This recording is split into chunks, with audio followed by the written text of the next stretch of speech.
Cet après-midi, j'aimerais vous parler ce message de la part du Seigneur Jésus-Christ.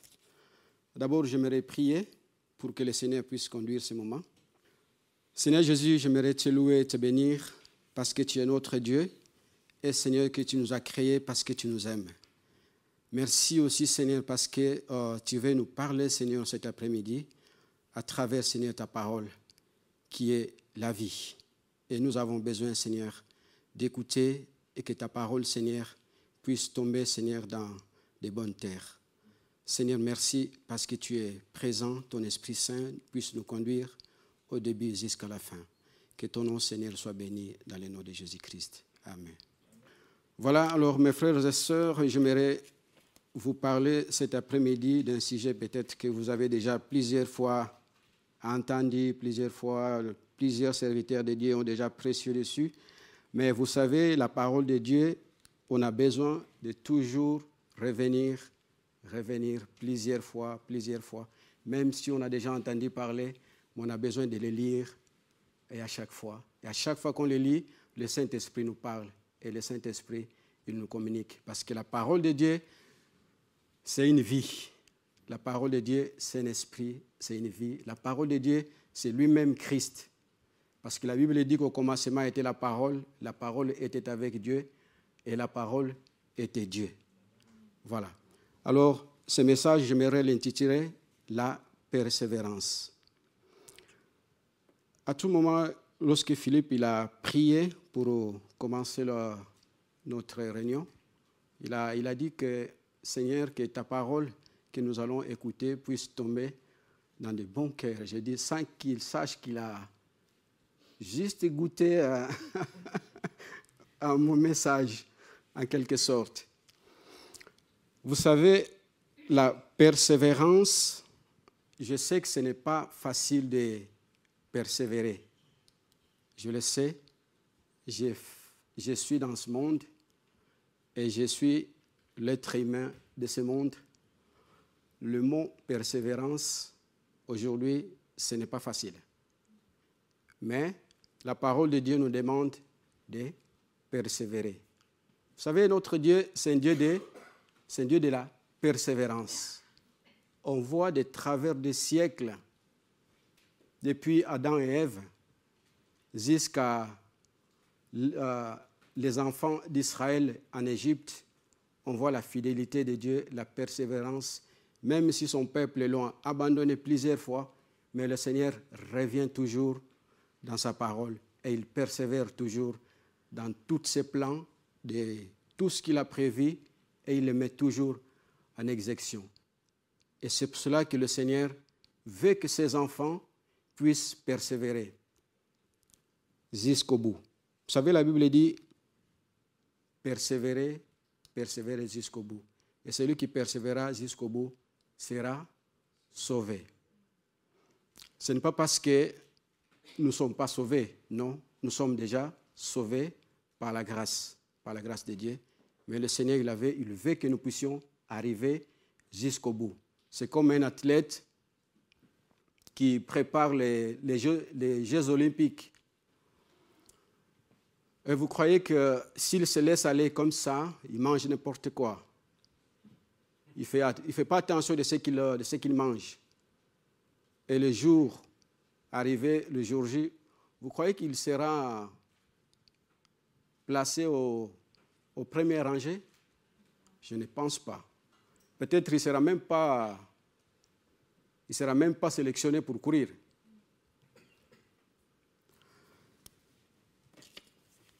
Nous allons voir plusieurs références de la parole de Dieu. Qu'est-ce que la parole de Dieu nous dit concernant la persévérance? Vous savez aussi que dans le monde, c'est ceux qui persévèrent. C'est celles-là qui vont toujours plus loin dans ce qu'ils font.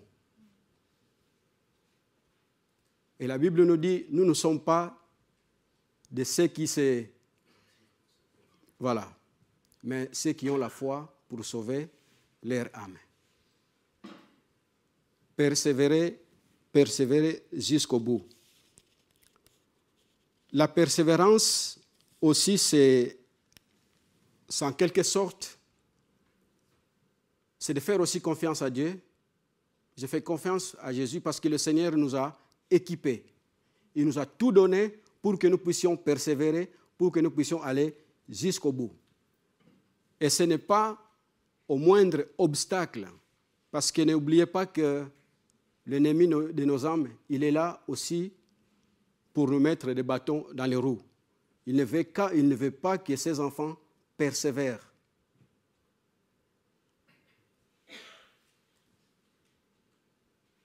Persévérer jusqu'au bout. Ce n'est pas parce que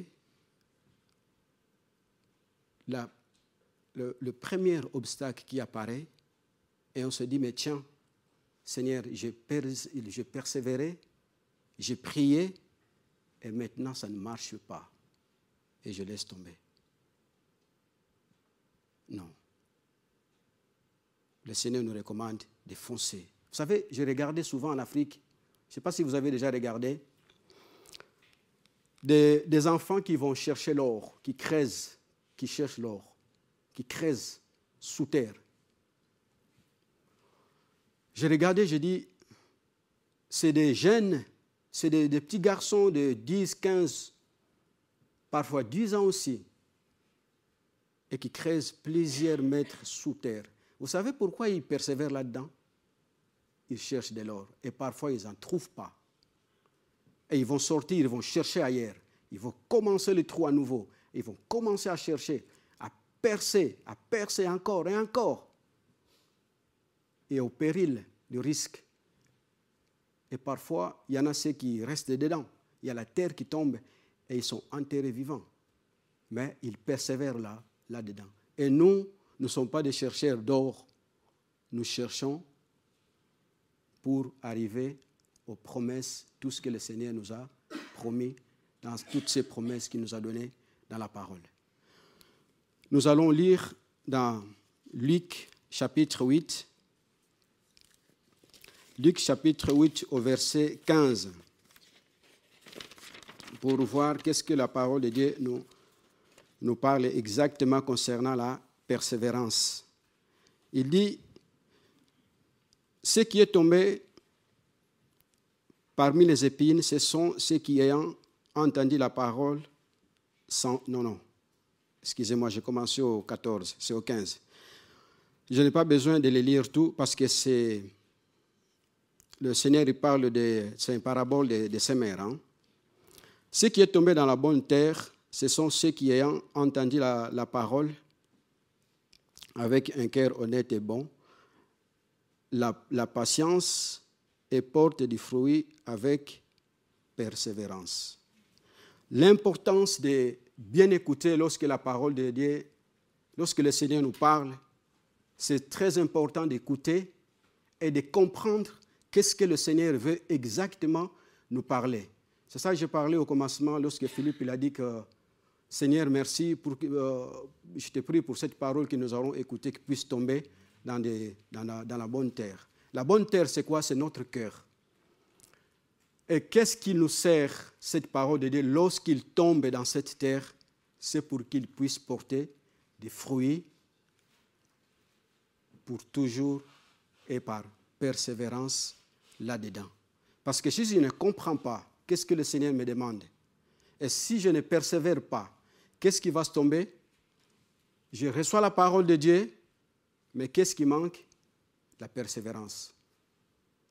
Je peux donner l'exemple de Pierre. Vous savez, Pierre, dans l'eau, lorsqu'il marchait dans l'eau, il marchait, mais qu'est-ce qui est arrivé? Il avait la foi, mais qu'est-ce qui lui manquait? La persévérance. Il fallait qu'il persévère. Il y avait deux choses, donc la foi et la persévérance. Ces deux choses-là, c'est deux choses différentes, mais on a besoin de deux choses-là. Donc je dois persévérer et je dois avoir la foi. Je peux avoir la foi, mais si je n'ai pas de persévérance, ma foi ne me servait à rien. Je peux avoir aussi la persévérance, je peux persévérer là-dedans, mais si je n'ai pas aussi non plus la foi, cela aussi ne me servait à rien. Donc, ces deux choses-là, j'ai besoin. Comme Pierre, il a commencé à couler. Pourquoi? Parce qu'il a cru, il avait la foi. mais il a manqué la persévérance, de persévérer, de marcher jusque là où le Seigneur a été. Je peux donner aussi l'exemple de Daniel. Vous savez, Daniel, la Bible dit dans Daniel chapitre 10, verset 3, elle a dit que Daniel il a jeûné pendant 3 semaines, pendant 21 jours. Il a persévéré dans c'était difficile de prier. Il a persévéré, il a prié, mais il n'a pas reçu la réponse du Seigneur. Parce que l'ange que le Seigneur a envoyé, il était retenu par la puissance des ténèbres, par le prince des Perses. Ça veut dire la puissance des ténèbres, c'est un ange des démons. Et jusqu'à ce que Dieu il envoie l'ange Michaël pour libérer cet ange-là, pour qu'il puisse apporter la réponse à Daniel. Mais vous voyez que c'était difficile. Et Daniel pouvait dire aussi, mais écoute Seigneur, j'ai prié pour ce sujet pendant plusieurs jours. J'ai jeûné, j'ai prié et je n'ai pas de réponse. Seigneur, j'abandonne. Et vous savez, lorsque vous abandonnez, qui c'est qui a gagné? C'est l'ennemi qui gagne. Parce que vous savez, moi je dis, quand vous commencez à prier pour un sujet, mettez dans la tête, Seigneur, je vais prier pour ce sujet jusqu'à ce que tu me réponds. Jusqu'à ce que je reçois la réponse. Je ne vais pas dire que Seigneur, ben écoute, j'ai essayé première fois, deuxième jour, troisième jour, cinquième jour, 1 semaine, 2 semaines, puis ça ne marche pas. Je dis, bon, Seigneur, écoute, moi je laisse tomber. Je suis fatigué, je ne vais plus revenir là-dessus, et puis c'est fini. Vous savez, le Seigneur, ce n'est pas parce que le Seigneur ne vous écoute pas, mais le Seigneur il nous écoute.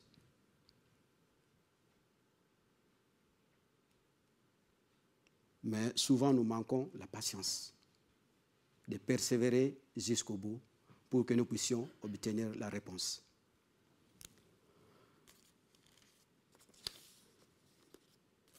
Dans toujours Luc 21, verset 19, j'ai aussi, vous savez, la parole de Dieu, c'est pour ça que j'aime bien la parole de Dieu, parce que le Seigneur nous parle de plusieurs manières, dans des différentes chapitres, tout ça pour nous encourager vraiment à persévérer dans sa parole. Luc chapitre 21 au verset 19.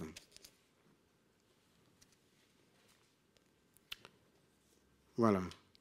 Mais je peux commencer au verset 16. Vous serez livrés même par vos parents, par vos frères, par vos proches et par vos amis, et ils feront mourir plusieurs d'entre vous. Vous serez haïs de tous à cause de mon nom, mais il ne perdra pas un cheveu de votre tête. Par votre persévérance, vous ferez quoi? Vous sauverez vos âmes.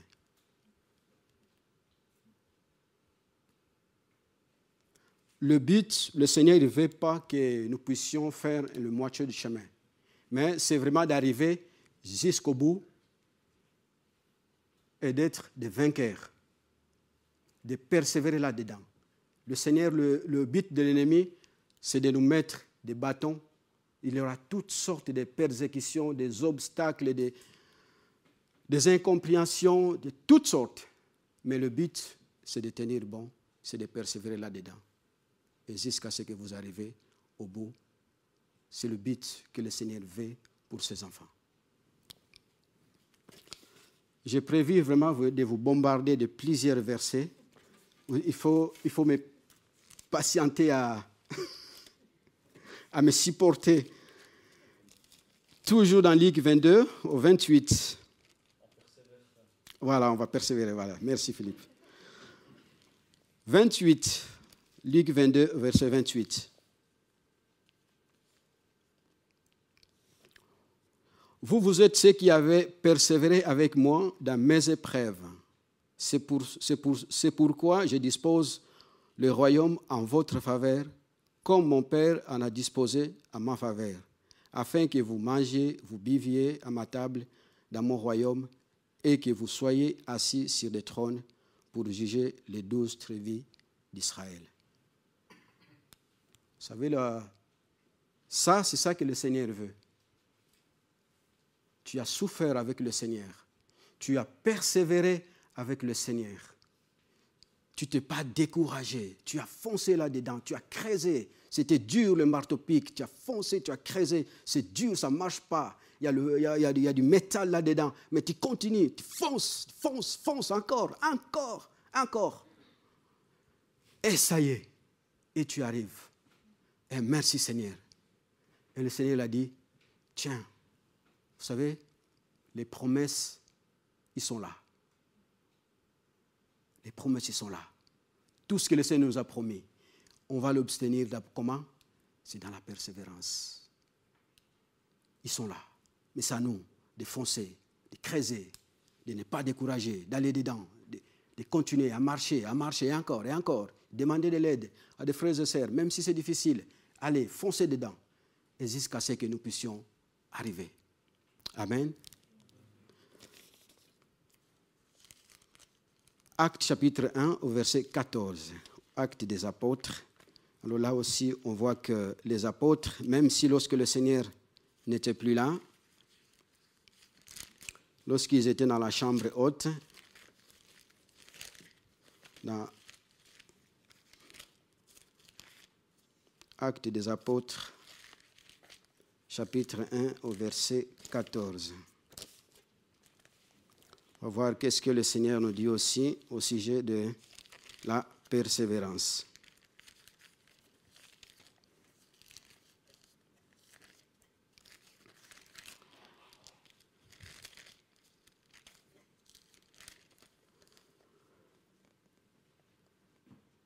Tous d'un commun accord persévéraient dans la prière avec les femmes et Marie, mère de Jésus, et avec les frères de Jésus-Christ.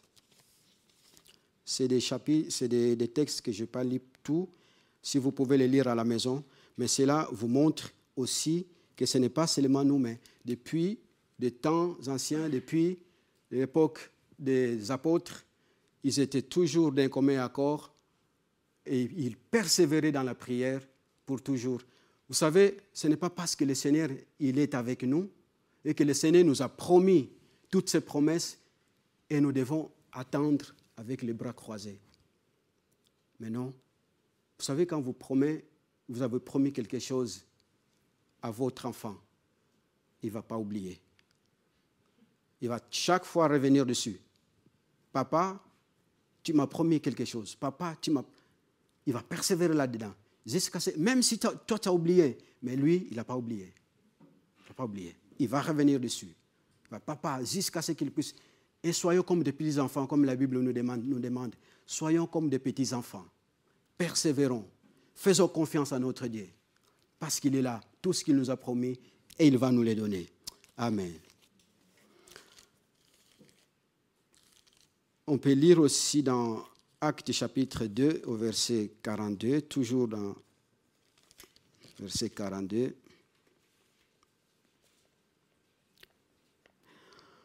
Ils persévéraient dans l'enseignement des apôtres, dans la communion fraternelle, dans la fraction de pain et dans les prières. Vous voyez? Donc, là aussi, nous sommes nos frères et sœurs, nous sommes une communauté. Et le but du Seigneur, ce n'est pas que nous puissions vivre une vie solitaire, que chacun dans son coin puisse mener sa vie. Non. Le Seigneur nous a créés pour être ensemble.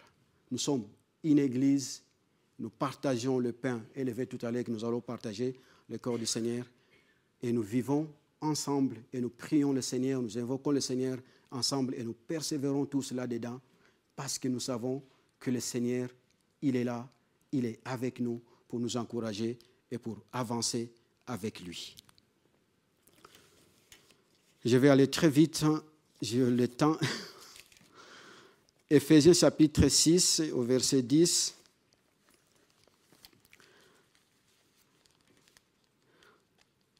Comme j'ai dit au commencement, quand j'ai commencé mon message, que le Seigneur nous a équipés, il ne nous a pas laissés comme ça parce qu'il savait que dans ce monde, nous allons passer des moments difficiles, nous allons passer des tribulations, des persécutions de toutes sortes, et c'est pour cela que le Seigneur nous a équipés de toutes les armes, comme Éphésiens chapitre 6 nous parle. Je ne vais pas tout les lire, je vais commencer au verset 18, parce que c'est des chapitres, c'est des versets qu'on connaît déjà. Le Seigneur, il est bon parce qu'il savait que sans lui, nous ne pouvons rien faire. C'est pour cela qu'il nous a armés, nous avons bien armés avec toutes ces armes, que nous puissions affronter l'ennemi de nos âmes. Qu'est-ce que Éphésiens nous dit au verset 18? Ou bien on peut commencer au verset 17. Prenez aussi, mettez pour chaussure à vos pieds le zèle que donne l'évangile de paix. Prenez garde par-dessus tout cela du bouclier de la foi, avec lequel vous pouvez éteindre toutes les traits enflammés de l'ennemi. Prenez aussi le casque du salut et l'épée de l'esprit qui est la parole de Dieu. Faites en tout temps par l'esprit toutes sortes de prières et de supplications et veillez à cela avec une entière persévérance. Une entière persévérance, pas la moitié, mais persévérer là-dedans.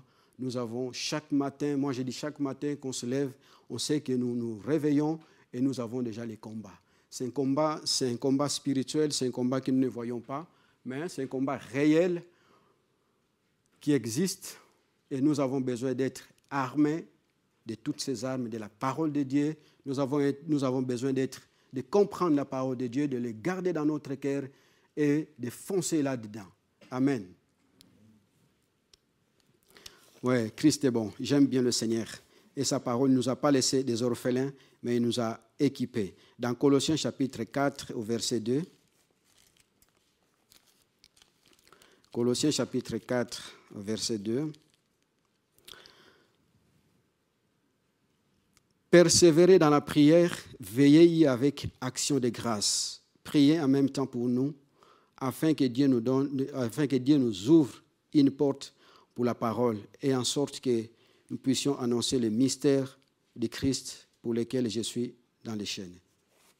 Priez, persévérer dans la prière. Et encore une fois, nous voyons apôtre Paul, celui que j'aime beaucoup, cet apôtre. C'est quelqu'un qui vraiment qui persévérait dans les dents, qui gênait, qui priait, vraiment qui passait son temps à prier, à gêner pour tout ce qu'il avait à faire. Vous savez, il avait beaucoup à faire. Hein?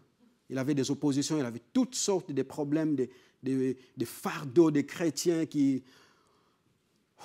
moi, je n'aimerais pas être à la place de l'apôtre Paul. Je peux vous le dire.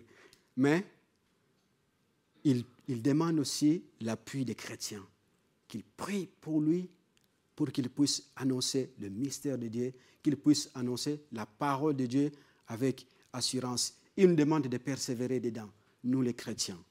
Persévérer. Prions pour nos pasteurs, prions pour ceux qui nous apportent la parole de Dieu, parce qu'ils ont aussi besoin d'être soutenus dans la prière, d'être encouragés, comme apôtre Paul nous le demande aux chrétiens d'Éphèse, de prier pour lui, de les soutenir dans la prière, qu'ils puissent annoncer le mystère de Dieu. Amen.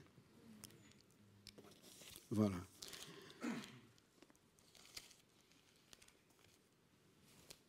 Dans Hébreux chapitre 10,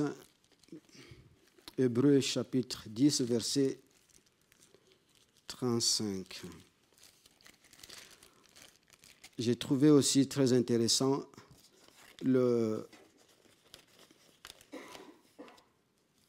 l'auteur des Épîtres aux Hébreux, c'est qui nous a parlé.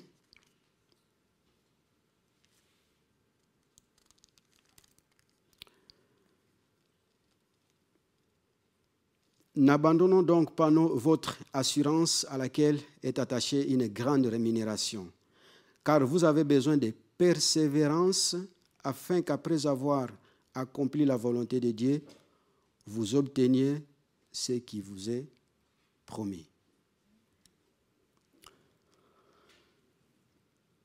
Le Seigneur nous demande aussi de ne pas abandonner. Et quand on voit la suite de ces versets un peu plus bas jusqu'au 38, l'Épître il nous dit que nous ne sommes pas de ceux qui abandonnent, mais nous avons la foi. Nous voulons obtenir les promesses de Dieu. Persévérons. Persévérons. Nous savons qu'ils sont écrits dans la parole de Dieu. Mais je ne vais pas attendre les bras croisés pour qu'ils me tombent dessus, non. Mais je dois persévérer, je dois prier, rester dans la communion fraternelle, dans le jeûne, dans la prière, avec nos frères et sœurs ensemble. Et ensemble, nous marchons vers le but.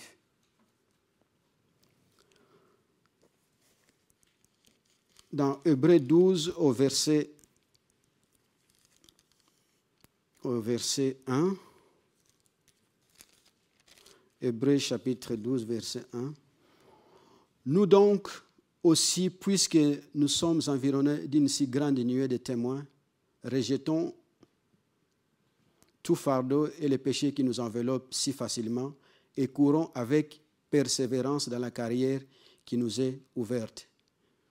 Ayant un regard sur Jésus, le chef et le consommateur de notre foi, qui, en vue de la joie qui lui était réservée, a souffert la croix, méprisé l'ignominie et s'était assis à la droite du trône de Dieu. Voilà. Enveloppons, courir, persévérons, courons dans la carrière que le Seigneur nous a réservée. Amen. Et chaque fois que je lis la parole, je ouvre la parole de Dieu,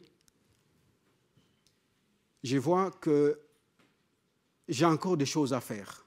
J'ai encore des choses à creuser. J'ai encore des choses à connaître. Vous savez, il faut même si on n'a pas, ça peut arriver qu'on n'a pas soif, mais il faut demander la soif, demander au Seigneur que le Seigneur nous donne cette persévérance. Vous savez, moi-même, parfois, je n'ai pas envie de lire la Bible. Je peux vous dire. Parfois, je n'ai pas envie, je suis fatigué. Mais je demande la grâce de Dieu. Seigneur, je suis fatigué, j'ai besoin de toi. Donne-moi, Seigneur, cette envie. Donne-moi cette joie, Seigneur, de lire ta parole, Seigneur, de creuser là-dedans et de trouver ce trésor qui est caché là-dedans.